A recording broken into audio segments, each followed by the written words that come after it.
Chaos Origins releases on July 3rd. This set completely reinvents multiple decks from the ground up, breathing new life into old strategies by starting them back up from scratch.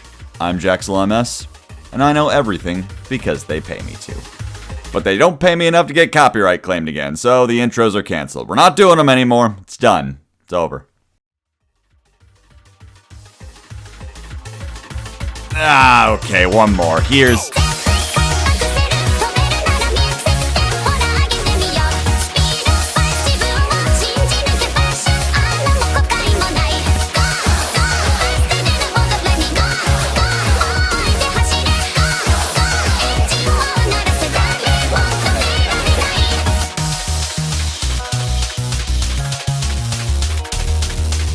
Yeah, alright, we're doing weird orders now, let's try this out. Light and Darkness Ritual can ritual summon either the new Magician of Black Chaos or the new BLS by tributing from hand or field or banishing from grave, and can lift itself and a friend of the show from grave to hand. Griffo can pitch itself quickly to either dodge some damage or set a quick player trap that mentions ritual from deck, that you can activate this turn, and can be used as the whole tribute for a level 8 ritual. I'm Black Chaos, the real Black Chaos can be summoned from hand by shuffling back a spellcaster or warrior ritual from hand or grave, can pitch itself to place a continuous trap that's on the team from deck, is generally unaffected while you have a ritual spell in grave, and can banish 2 cards your opponent controls. Celtic Mystic can reveal your hand on summon in Graceful Charity if you revealed anyone at the party he knows, and contribute himself to summon a ritual from hand. Skull Archfiend of Chaos can summon itself from hand or grave by bottoming 3 cards from the graveyard, including one of his Nakama, and if he hits the grave he can milk a ritual spell to add a monster mentioned on it. Magician of Dark Chaos, Black Chaos, Red Chaos, Blue Chaos adds a spell back from grave on summon, is unaffected lest it's targeted, protects all your back row from your opponent destroying or banishing them, and can banish an opponent's card ass up. Blackluster Soldier, Soldier of Light and Darkness, banishes an opponent's card on summon, needs you to point at him for him to care, and when it runs over something can gain 15, then get 1 more in. Chaos Magical Hat summons 3 back row from deck as level 8 normal monsters, shuffles them face down with a trustee you control, all so that it can overwrite a monster effect or normal spell trap activation with popping one of your set monsters. Chaos Mystic Box bounces your monster that your opponent targeted, pops a card, then summons a friend from hand, and it waking the dragons into a ritual. And Mind Shuffle can search an associate, then pitch a card, and every time your opponent so much as breathes, you can swap a level 7 or higher monster you control for a member of the council from hand. And yeah, fuck it, while we're here, Ragged Record of Rights reveals a ritual spell from hand or deck to search any monster that mentions it. And if a ritual leaves the field by card effect and you control nothing but rituals, it can come back to hand. There's more than meets the eye to this deck, with a lot more under the surface once you really dig into it. Like that Deltarune Chapter 5 trailer, presumably, because I'm writing this before the chapter comes out, so I'm completely powerless to stuff this video full of references to it because my life fucking sucks. Griffo and McLovin can both set up Mind Shuffle, turning on what's basically your entire resource loop for the remainder of the game. Shuffle can maneuver Archfiend from the deck to the hand of the grave, so you can not only search one of your ritual monsters, but also dump the spell, which can just lift both of them back to the hand, so you can banish whichever starter you pitched at the beginning to summon Bald Chaos, Bald Chaos. Then, as soon as the start of your opponent's turn, you can shuffle another Griffo to hand and pitch Archfiend again so he can search Soldier, turning on the eponymous Mind Shuffle technique of switching back and forth between Black Chaos and BLS whenever one of them is targeted or your back row is threatened and you need Black Chaos to protect it, or to use BLS's Banish as your main interruption. The Griffo you searched can also get you hats as an interruption, although that can be a bit of a last resort since flipping your ritual face down will turn the shuffle off. But there's a segue into talking a bit more in depth about Griffo, who on turn 1 does mostly the same thing as Black Chaos Man, setting up the Truffle Shuffle, and although it is great Black Chaos went to the Crimson Blader school of choosing not to be a brick, Griffo being a quick effect gives it several great applications. For one thing, you can use it in your draw phase to set a trap you can activate while still in draw phase, so you can search Archfiend and then Black Chaos without there ever being an opportunity for your opponent to droll. On the other side of things, Griffo also can be searched, and thus kind of play more into droll, but in exchange you get to play certain cards as starters that add a lot to your options. Since it's a low-level fiend, you can search Griffo with Crimson Call, which of course is only worth talking about as an extension of Crimson King. Crimson King just needs a dark non-tuner, so you can get your engine online with just Fallen of the White Dragon. So you can go in on a simple branded engine with just High Spirits and F&V, or expand it to be able to use Albaz on your opponent's turn. As added synergy, this engine giving you more good spells to run through gives Black Chaos better targets than just the ritual, or maybe Ragged or Called By. And then there's of course the hot topic of the day, turn 0. Using Griffo on turn 0 to set Mind Shuffle doesn't present interruption on its own, but in tandem with a level 7 or higher monster that gets on board, you can use BLS immediately. And lucky for us, we don't have to wait wait for Nibiru to come back in fashion, since this main deck focused ritual deck with ties to a synchro engine that can fuse but isn't married to it can play Harmonia. So your main starter that plays around Droll better than any of your other starters also can add an additional banish to Harmonia while looping the Harmonia back to hand to use again. And also randomly he can win against FTKs. But you want to talk about main deck focused ritual decks that can play Harmonia, let's pivot to a real quick discussion of Mitsurugi, which not only gets to play Ragged by revealing Mitsu Ritual, which is mentioned on all 3 of your ritual monsters, but also can utilize Archfiend to mill Mirror and search Habakiri, a starter play you can get to consistently through a Fiendsmith Area Leader line. But bear with me as maybe we can engage in a bit of speculation, something I personally haven't seen any talk of in the OCG. In the stage of the combo where you normally get Magician of Black Chaos, there's nothing that precludes you from getting any other rituals so long as when all is said and done, you'll have a level 7 or higher on board for Mind Shuffle. So technically, this pivot point is a perfectly fine time to introduce a full Mitsu combo to this deck from which you can bounce the mostly vestigial Habakiri on board for the BLS banish. But without Magician guaranteed in hand, you lose the dodging aspect of the board that makes it feel special. Because that's the main thing I find this deck does better than most others that set up pretty modest boards of this sort. The board actually feels really difficult to out, and when the turn rolls back around to you can threaten 4 banishes on unaffected legs that can easily get in for game. So I really can't believe I'm saying this, but this deck saw a lot of success in the OCG, making it into the same conversations as Cool Tune and Elfnote. Is it overly represented because people who got back into the game because they saw ads for Overframes wanted to play a Yu-Gi deck? Maybe. But usually when a million people play Dark Magician, they pretty much all just lose together as a unit. So this deck, like Blue Eyes last year, is at least doing something right. And you too can do something right by clicking that subscribe button on today's sponsor, me! Hi, I'm Jaxel MS from the Curry Bandits. Did you know that 0% of my viewers are subscribed according to that one guy in the comments on MBTV? In fact, if I'm reading this peer-reviewed study right, I actually don't have any viewers. You can change that today by ensuring you're subscribed to the channel with notifications on so that you never,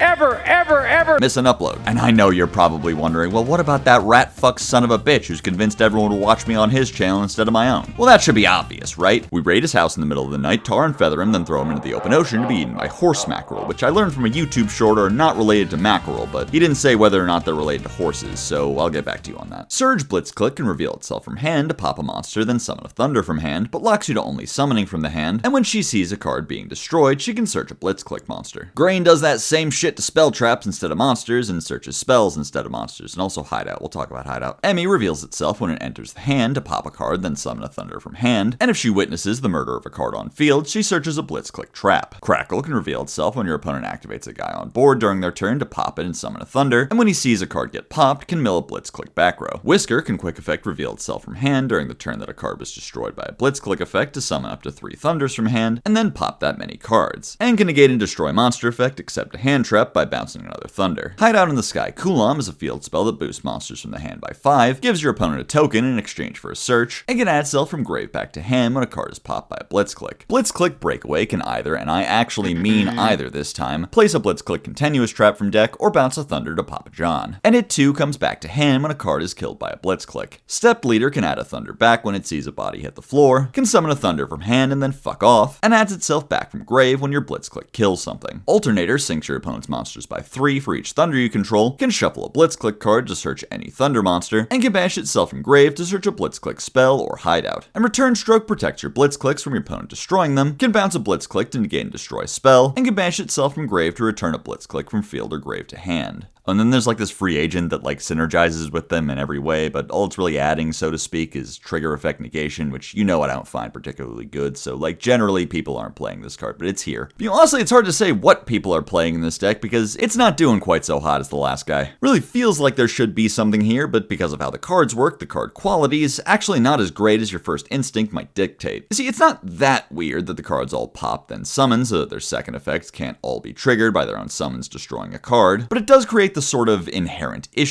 built-in issue of every card needing another card to enable it, and thus the deck has no one-card combos. But with so many of the cards representing removal and or disruption, you can at least play a high enough density of engine to get a little more going than just Crackle Pass. With Hideout, you can put a target on board for both Surge and Grain while searching whichever of the two you don't already have. By summoning the Hawk 2 of them in sequence, you can start a chain reaction whereby you can search Emmy, whose summon will trigger Grain, to search Breakaway, which can place Alternator and Brief Detour. It's around this point you'll need to shuffle back a card for Alternator, and what luck, Hideout just added itself back to hand. But despite every card that searches Blitzclique spells also searching Hideout, including Alternator, Hideout is not a Blitzclique card, and this one interaction here is kind of the only thing which cares about it, which is bizarre enough that I can't even fully fault YCS bridesmaid Lucas Sacco for not noticing that. This guy seriously thought he could take LeBron. Anyway, the real meat of the discussion is the amount of layering you get from a fully fledged end board. Obviously, Whisker and Stroke are negation that also reset clicks back to hand to be used again, and Crackle, Whisker, and Breakaway are all quick pops, but there's also Emmy, whose trigger effect timing gives her the chance to be used as an interruption when she's searched with Surge on your opponent's turn, or even when she's bounced from field with Whisker or Stroke. The amount of self-bouncing you can do also combos well with Whisker, so you can comfortably end with him on field to negate, while having ample ways to get him back in hand to drop him down as a big bomb whenever you need it. And this is as good a time as any to remind you that although Whisker is the only one who can summon any Thunder you want alongside himself, all of the Blitzclicks can summon any Thunder from hand instead of themselves, and with Alternator, they really mean any Thunder. And while I'm sure they'd love it if you tried comboing that with old Thunder support like Thunderclap Monk, the most likely thing you'll be doing is searching and summoning Ryo as a floodgate. You can even do this mid-chain by using a click and chaining Alternator to trade it for Ryo. But if you do draw the Ryo, you can even do this as early as turn 0. With Crackle being a raw quick effect on your opponent's turn, you can use it to kill an opponent's guy, and then surprise them with their turn being over. If you use Crackle in response to a monster that would search, Ryo will hit the board in time to stifle that effect on res. But Crackle turn 0 also works really well with Whisker, who can come down at any point after the Crackle pop to pop at least one more card, and then bounce Crackle and negate. But extend that further and imagine you also drew Emmy. Now you pop 2 with Whisker, then bounce the Emmy for the negate, triggering her to pop. Or with Surge, when you negate and destroy, Surge will see it and trigger to search Emmy. All these options in addition to the fact that Whisker can pop up to 4, possibly even 5 cards depending on how many Thunders you've drawn. A question that starts sounding a lot easier to answer when you factor in mulch armies. So while this deck does have the limitation that it's only as good as the amount of engine it can draw into, the amount of results that yields does at least stack up quickly. Melffy Rabbies is a tuner that can summon itself from hand when your opponent summons, then fusion summon a Melffy, and on summon can search a Melffy monster, then vomit all the beasts from your hand onto the board if you searched a vanilla. Melffy Footsteps searches 4 Melffy monsters, then ends your turn, and locks you to Melffys, and can be banished from grave to add a Melffy card back from grave and bottom another one. Melffy Playtime Surprise bounces a Melffy from field or grave to fusion summon a Melffy, and if you control a Melffy Xyz, you can banish it from grave to make extra deck Melffy monsters unaffected this turn. Melffy's Joyful Surprise is a fusion of a Melffy and a beast that can bounce an equal number of Melffys you control and cards your opponent controls on summon, and when your opponent summons or attacks him, you can drop its level by 2 and reborn a beast. And Melffy God Mommy is an Xyz you can put on top of Mommy. Nobody say need. Nobody! Nobody! Nobody! Searches a Melffy back row on summon, gains attack equal to the stats of all the little guys under her. Nobody! And can detach 5 to bounce your opponent's entire field. Alright, you all know me, know how I make my living. In 2020, I solved Melffy to the point where I seriously believed that in the hands of the right pilot, which as we all know could only possibly mean me, the deck had what it took to actually compete in a tournament setting. And then my round 1 was Guru. So that was the end of that talk. Point being, I think if nothing else, I have the most experience with Melffy out of anyone in the known universe. And these cards are, honestly, kind of uninspired. Is that the right word? Rabbies attempts to be an in-archetype starter by giving you a way to make a rank 2, but that way requires you to play Rabby, and we're not gonna do that. God Mommy tries to do a Charlemagne-style quick fix to make Mommy a playable card, but pretty much all it does is the same thing Forest could, and then maybe swing for a little more damage than Joyous. Rabbies to summon Surprise is kind of exactly the same as Penny to summon Mary, so yeah, a lot here that feels derivative, but there's still some things worth taking interest in. Footsteps is now your go-to search with Forest, as it gets you to Wally all the same, but also Puppy, Caddy, and even Penny in hand, so that basically from the moment your opponent first summons, you'll have access to everything the deck is capable of. With Rabbies, you now even have a good in-archetype search for Caddy, with Penny already covered, one that isn't even necessarily a brick, since it can at least Stratos for Wally. The Quick Fuse does do some things that the Quick Synchro plays never had access to. Since Rabbies doesn't need to use himself as material, you can use 2 other materials and then leave him on board as one of the targets to bounce for Surprise, easily recurring him to use later. And with Surprise's second effect, the next time your opponent summons, you can reborn a Kalantosa you used as material for him for yet another pop. But I'm sure you've noticed the pattern here, as that timing is the biggest thing Rabbies has over Penny, since triggering whenever your opponent summons can be done as early as turn 0. Are there any other turn 0s I need to know about? Anyway, while a bounce isn't really all that interesting of a turn 0 play,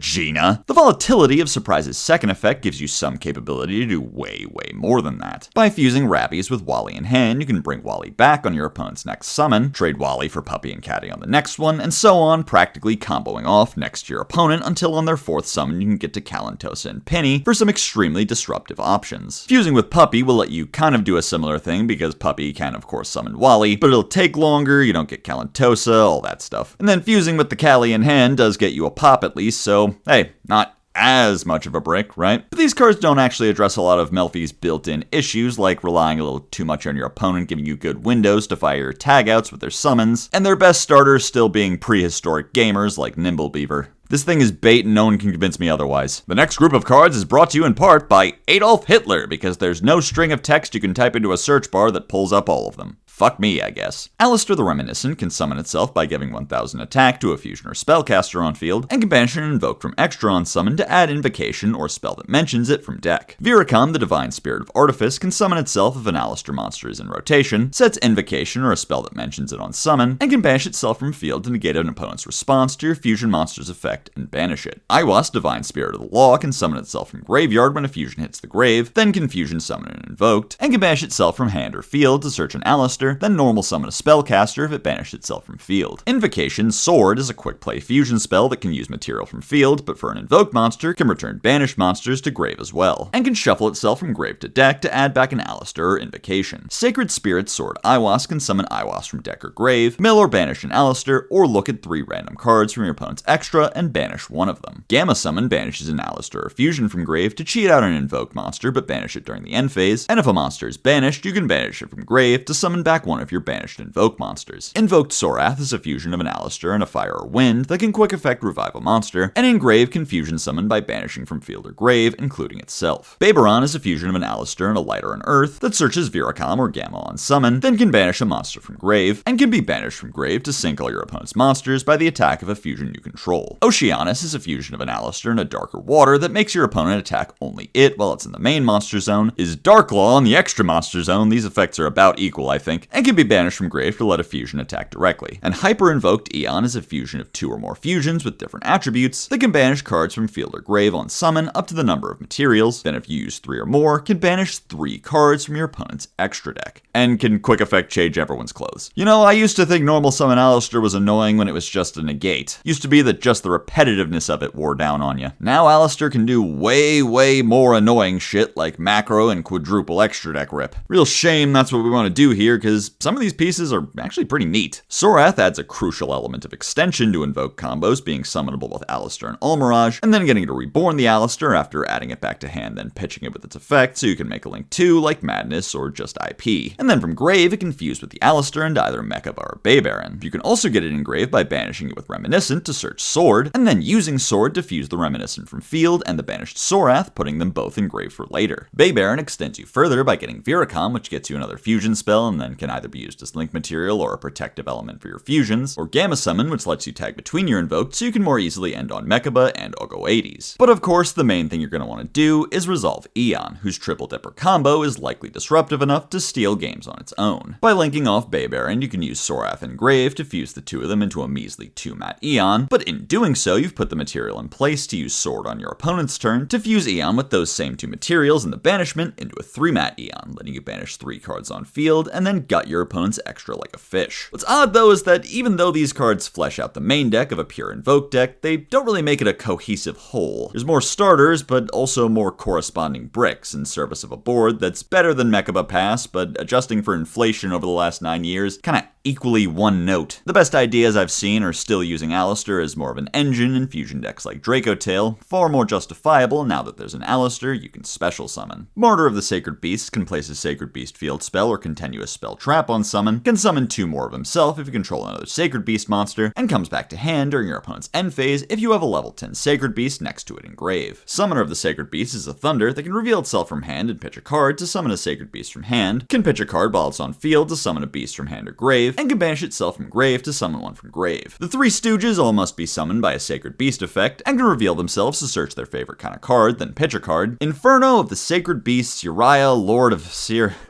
People are running out of breath. Uriah gets 1,000 for each trap, engrave, and unrespondably MSTs. Haman dings for 1,000 once per turn when your opponent's monster dies, and if it's destroyed, you can make yourself immune to damage. And Raviel can quick effect tribute 2 Sacred Beasts to wipe your opponent's monsters, then gain 1,000 for each. Sacred Beasts release searches 3 different Sacred Beasts, then pitches 2, and next turn can banish itself from grave to search a level 10 Pyro, Thunder, or Fiend Nomi. Thunderclap can place 2 more Thunderclaps, then reveal a level 10 Sacred Beast to put up Fallen Paradise of the Sacred Beasts, and comes back from grave during your opponent's end phase. Fallen Paradise can send 3 cards of the same type to summon a Sacred Beast and make it unaffected by back row, and if you control a level 10 beast, you can draw 2. Abyss can place 2 more Abyss, can send the playset to book a monster, and can bottom itself from grave during your opponent's end phase. Combined Assault can summon a Sacred Beast from hand or grave, then negate a card on field and destroy it if you control 2 10s, and can banish itself from grave to fusion summon a Phantasm, provided you have a printed out screenshot of the official database. The Chaotic Phantasmal Sacred Beast is a fusion of 3 level 10 Nomis that can be summoned by just sending the materials, refuses to die twice, and thrice per turn can negate a face-up monster and gain life equal to its attack. Normally, the Ship of Theseus Thought experiment at least has the decency to say that the ship's planks were replaced over time, giving each one its own history within the ship that would give them reasonable claim to being part of the true ship. This time, it would appear that the original ship was simply chucked in the bin and replaced with a new ship overnight. So while this deck pays homage to the original Sacred Beast strategy of old that wasted so much fucking ink typing out all those goddamn names into everyone's text box, the deck we're discussing today is an entirely new archetype, although it can search this one old card, but like it never would, you know? It seems this strategy has learned from the mistakes of the past. The 3 assholes have mostly learned how to not be bricks, with Haman being able to search Released, and Raviel searching Haman, making both of them viable starters, although they do open you up to Droll. And you know, my mother-in-law really likes Uriah. Released can completely resculpt your hand to include only the best possible extenders, or just search 1 while dumping Summoner and a name for it to revive. As for what you're searching, Martyr can get you to Thunderclap, and then since you'll have one of the loyal 3 in hand guaranteed, Thunderclap will be able to fetch Paradise. With the 3 Thunderclaps, you can get to your first 10, turning on Martyr to multiply so you can immediately get to a second 10. Summoner can get your third and final Musketeer out, giving you the option to make one of the 3 cards we're going to talk about today that's 3 blokes standing next to each other, which is a perfectly fine card, but not really an impressive end board on its own, even with Paradise's draw 2. Instead, let me remind you that we have not been locked by anything, so those 2 10s can make Varadras, and having activated Summoner and or Haman in hand this turn, the Haman on field can become Colossus. While the order of operations strongly suggests that you feed your martyrs to the field spell, you could just make IP with them. No one's stopping you. If you're concerned you won't have enough 10s if you do, consider the second surprisingly unrestricted card here, Summoner, whose effects are not mutually exclusive for the turn. You can pitch him from hand to summon Haman from hand, then banish him from grave to summon that same Haman from grave after it's been tributed for Colossus. There's really just a surprising degree of flexibility in what these cards can do that I guess I should have expected from a version of the deck that just started over. There's still issues like the Continuous spell being a pretty bad card to see in the opener that you nonetheless have to play 3 of to get anything done, but regardless, I think I'll take this ship over Theseus's shitty, rotten Aquatic Camry any day of the week. The Phantom Knights of Decayed Cloak can summon itself by revealing another PK, adds a The Phantom Knights monster on summon, and can be banished from grave to let an Xyz be used as Xyz material. Doomed Soulric can summon itself if you control no monsters, sets a The Phantom Knights back row on summon, and can banish itself from grave to increase 2 level or rank 3 darks you control to 4. The Phantom Knights rank up Magic Requiem, reborns a PK or Xyz dragon, then can rank up a Dark Xyz you control into a PK or Xyz dragon. The Phantom Knights of Umbrage Vale is a trap monster that can be activated the turn it's set if you have a PK on field or grave, and can be banished from grave to Xyz summon a dark. And the Phantom Knights of Malevolent Scythe is a rank 3 of 2 darks. They can detach a material on summon to summon a PK from deck, adds a rank up magic when you summon an Xyz dragon, and when it's popped you can add back one of your banished PKs. If nothing else can be said about this wave of PKs, I'd certainly argue that they do the best job of incorporating all the different concepts that PK was originally supposed to be built around. For one thing, beelining to a rank 3 is now easier and more effective than ever for this deck, with simpler rank 3 starters and a slightly better rank 3 to summon than Breaksword. Cloak Searching Boots can get you there, often without your normal summon, but so too can Soulret setting Veil, reintroducing the deck's trap monster gimmick from way back when. And with Scythe, you can summon whichever of these 2 you didn't start with to get 2 more 3s and make Cherubini to get Torn Scales in rotation. Also convenient is that while all 3 of these new cards have useful graveyard effects, none of them are necessarily load-bearing, so whichever of them gets stuck under Malevolent isn't a big deal as long as Boots gets to grave. For example, Soulret's grave effect does make it possible to summon Dark Rebellion ASAP, but Breaksword being shot dead in the streets by Bardich still suits that purpose just as well. Making Rebellion will trigger Scythe to grab Rum Requiem, a way to make a 3-mat Dark Requiem without the cost cost associated with PK Force that even reborns Link material in the process, or could even revive a rebellion that's been removed to make Requiem. There's also this TCG exclusive that, from what I've gathered after extensive research into its effect divided by its cost multiplied by E, puts a banished PK trap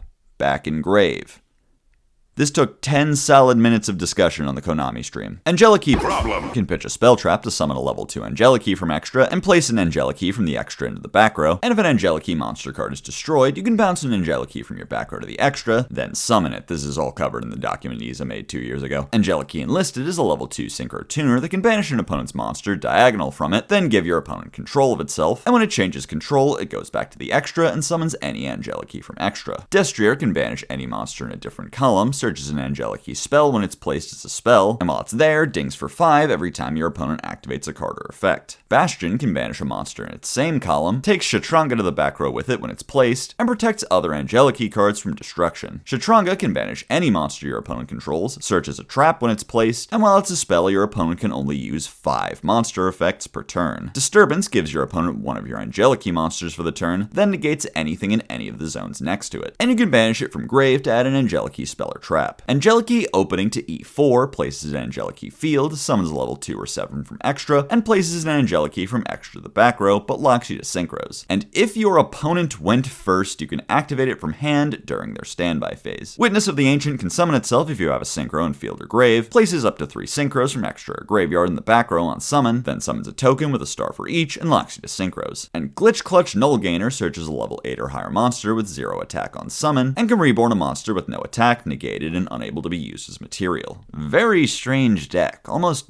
odd to call it a deck at all. Even weird calling it an engine, although it can be used in that manner. No, I'd say Angelic Key is more like just something that happens to you. It does have an interruption and disturbance that you can search when you play Shatranga that's both a hot red and a way to quickly trigger Enlisted, but the main reason to play this deck is Shatranga himself, who puts a somewhat meaningful cap on the number of monster effects your opponent can use before they have to present an out to it. This number is further constricted by Disturbance negating one of their activations, and the mandatory trigger of Enlisted stealing one of them, bringing their total down to 3. Since Bastion always brings Shatranga with him, any way to place even a single Angelic Key threatens not just to put up Shatranga, but a protected Shatranga. Problem is the most obvious way to do this, and since it can be searched with Disturbance, you can run Goods as a starter, which along with Terraforming ups your spell trap count to ensure you'll have a discard for it. Similarly, this deck gets to play Purge, Spark, and songs, I guess, so you'll have hand traps that are still valid discards. And with Opening, a unique take on a turn 0 play, you'll be able to put a trap in grave for them as early as the standby phase. And yeah, with Opening, you get to put up protected Shatranga before your opponent even gets to play. But in addition to Problem, you can also use Witness to place Destrier and Bastion while getting a level 2 token with which you can make a 10 like Chaos Angel or level Ace-Bull. However, Witness on his own doesn't just get on board for no reason, which is where Null Gainer comes in. With Null Gainer searching Witness, you can use any level 8 Synchro Engine to set up your Angelic Keyboard, make a level 10, and then use Null Gainer to reborn Witness. And in spite of it not being able to be used as synchro material, you can still nondescriptly send it with the equally leveled Null Gainer to summon Zulkin, which can be triggered by setting Disturbance. And here we arrive at the concerning part. Through Null Gainer, you can include a singular main deck brick before even worrying about whether to play Problem or the traps, to set up a genuinely strong Floodgate and Shatranga alongside whatever else your deck is doing. This is a truly fascinating development,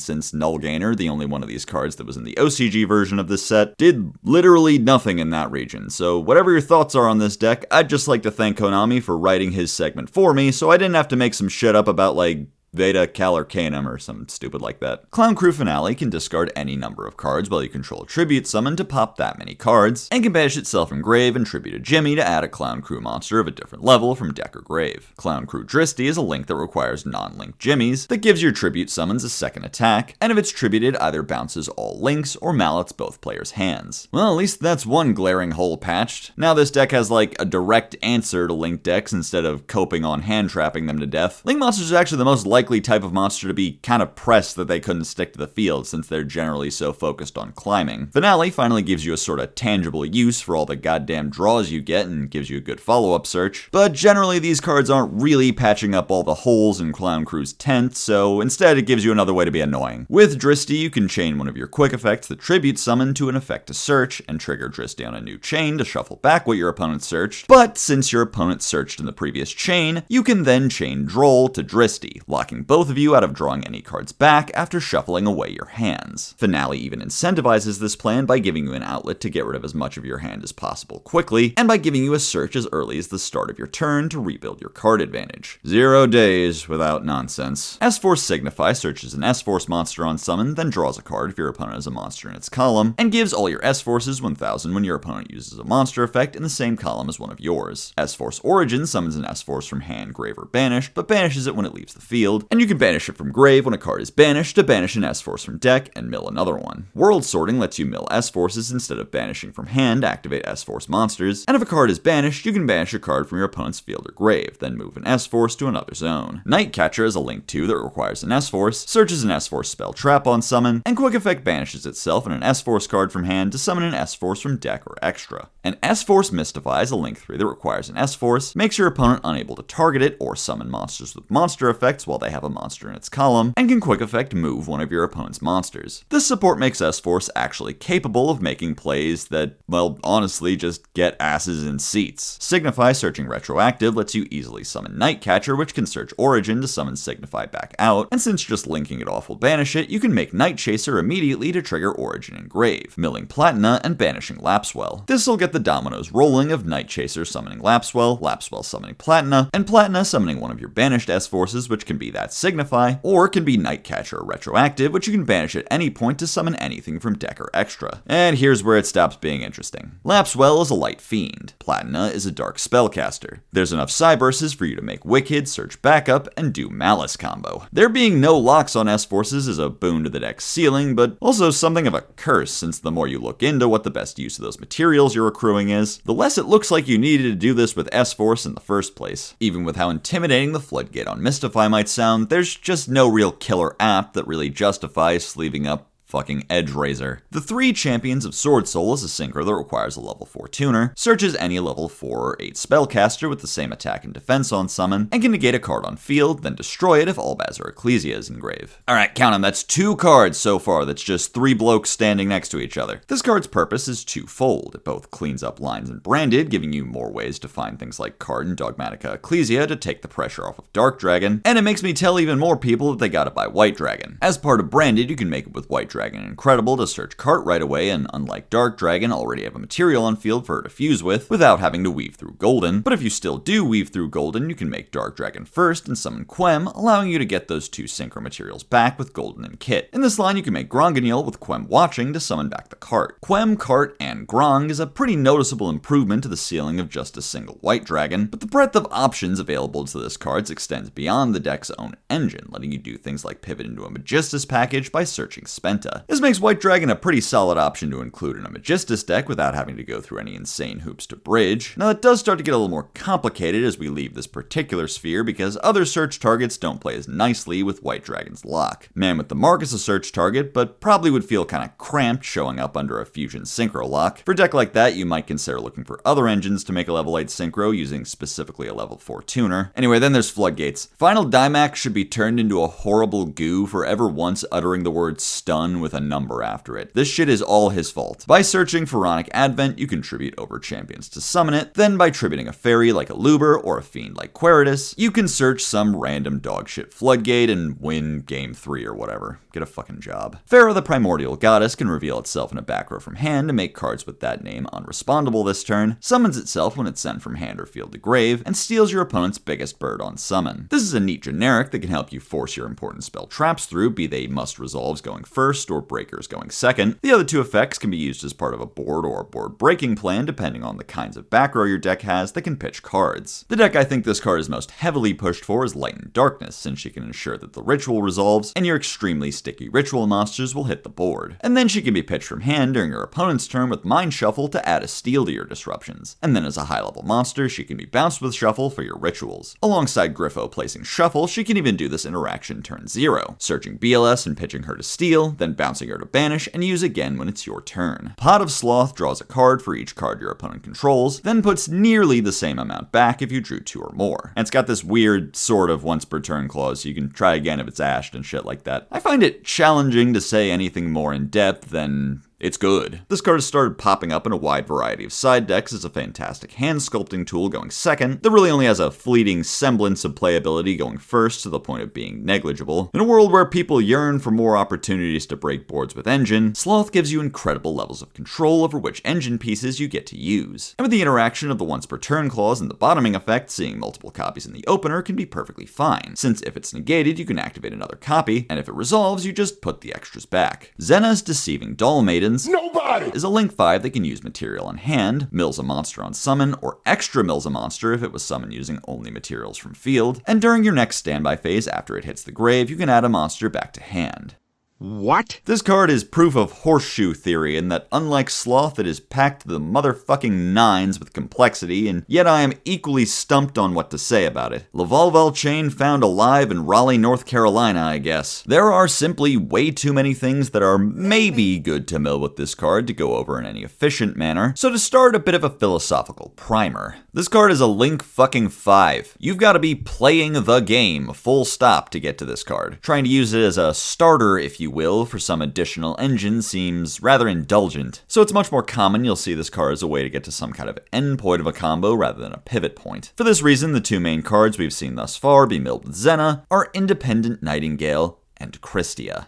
Oh, brother! Hard to say what equivalent we'll have in the TCG for FTKs, but floodgates like Christia and Spell Canceller are easy to work with. One easy route to make Zenna with a bunch of random materials is to make Protect Code with Link 1 and 2, link it into Firewall, then banish those links to bring back Protect Code, co-linked with Firewall. This will let you use Firewall to add back a random monster from grave to hand, which you can use as material from hand for Zenna. After milling your anti-fun button, you can link her and Protect Code down into Quartet to revive either the Light Firewall on Christia or the Machine Zenna and Canceller. There's also combos where you mill a hand trap, and let's not kid ourselves, I'm talking about Max C, then revive Firewall and another link to connect it with, so on your opponent's turn, you can add it back. Right now, we're not exactly in a format conducive to a new generic link payoff to take over the game, with the only deck really doing much with this card on release in the OCG being fucking Sacred Beast. But new threats loom on the horizon that could upend the fragile balance we currently take for granted. And the fucking crazy part is that they're probably in maze. Managed lore update. Elfnote Quatrain of Succession protects your center from being banished, and can send a back row to summon a level 1 to 4 token that locks you to Elfnotes. And Elfnote June Pride is a level 10 synchro that requires a spellcaster, makes only monsters in the center able to attack while it's there, and can bounce itself from the center to the extra to summon one Elfnote each from hand, deck, and grave. Now, a lesser Yugi tuber would go for the easy June is Pride Month joke, but I'm too preoccupied with this being the third card in this set that's 3 blokes standing next to each other. And it's crazy, because 3 plus 3 is 6, and 3 times 6 is 18, and R is the 18th letter of the alphabet. Why did they make Mitchell Musso do this? But swear to God, hand on the Bible, while I was writing this, a commercial started playing Lean On Me on the TV and reminded me that they made him cover that song for Snow Buddies.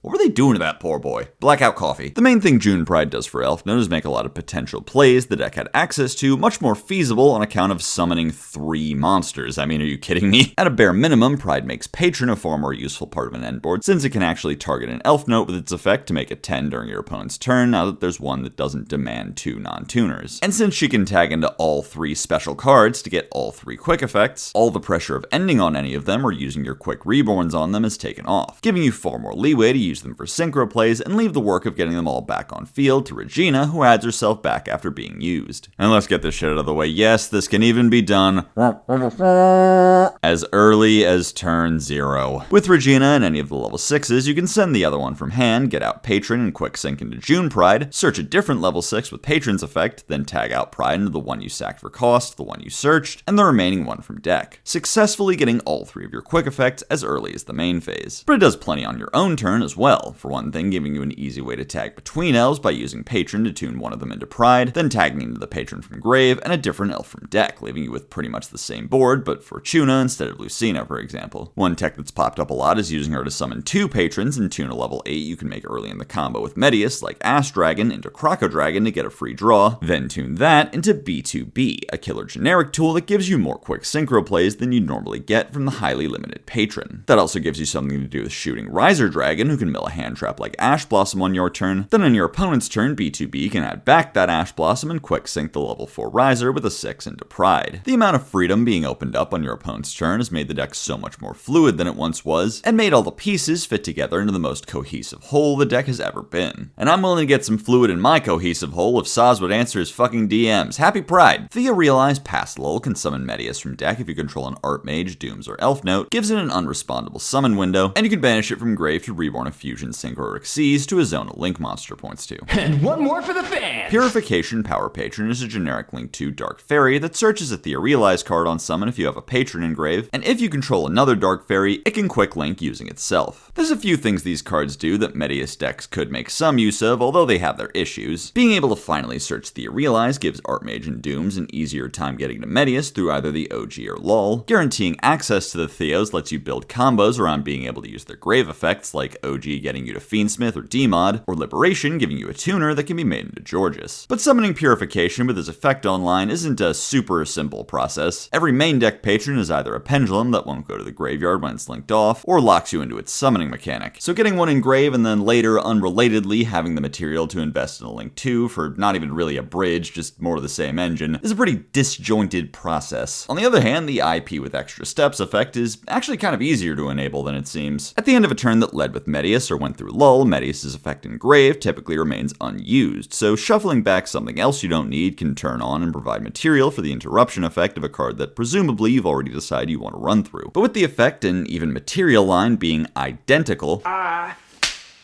to IP, you'd have to really value that first effect to have any reason to want to summon this card, and subsequently want to turn on its other effect that badly, unless you're locked to fairies. Dark Lord can make Purification under Jehuti's Fairy Lock and have it be online under pretty much any circumstance that isn't completely catastrophic. This gives at least some diversity in the kinds of boards they can make within the awfully small Fairy Link pool, but isn't frequently going to justify itself as the pick over Mirage Lights or Rahamu. Just a very odd card all around that will need a lot of conditions to be met to find a niche in any particular deck. If you'll humor me for a moment, I'm going to sigh into the microphone. I need this real quick, just hang on. I need a break. That bit from Glorious Gallery was real. I was supposed to be on break and I did not do that, and that was stupid. This time, for real, I'm going to get the rest and relaxation that I need by skipping whatever the next fuck-ass who cares side set that comes out. Fuck!